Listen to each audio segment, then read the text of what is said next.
Ditreskrimsus Polda Bali berhasil menangkap 4 warga negara Rumania. Mereka merupakan jaringan internasional kejahatan skimming, bahkan keempat pelaku merupakan buronan di negaranya.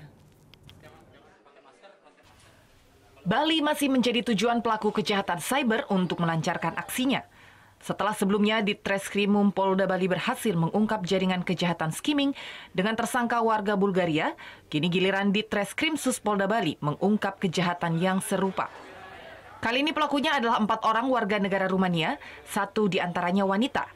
Setelah melakukan pembuntutan terhadap target selama seminggu, komplotan kejahatan skimming ini berhasil ditangkap pada 13 Maret 2019 di sebuah hotel di wilayah Kuta.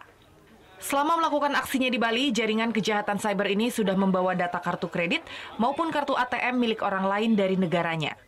Mereka kemudian membeli kartu magnetik, data yang sudah mereka bawa kemudian dikopi ke kartu yang mereka beli, sehingga mereka dengan mudah melakukan penarikan di sejumlah ATM.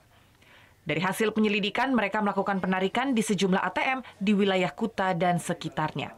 Mereka berbagai cara dengan modus menggunakan routers, jadi ada jaringan yang di bypass juga, memasang alat juga, memasang untuk kamera untuk mengambil data password dan sebagainya. Kemudian seluruh data itu diinjek di dalam satu kartu.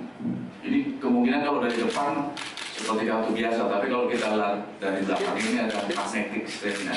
Di sini semuanya data yang sudah diambil melalui legal access ini masuk ke sini.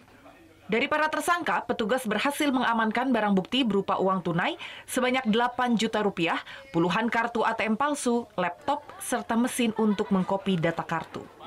Tersangka yang diduga jaringan internasional kejahatan cyber ini juga merupakan buronan di negaranya karena melakukan kejahatan yang sama. Para tersangka terancam hukuman 6 tahun penjara. Surya Sanjaya melaporkan untuk NET. Oh yang beneran? Iya, oke. Nah, udah kan untuk beritanya? Jangan lupa di-subscribe, di-like, dan juga di-komen ya akun YouTube dari Net Bali. Terima kasih udah subscribe. Yang belum, jangan sampai lupa. Di sebelah sini nih. Subscribe.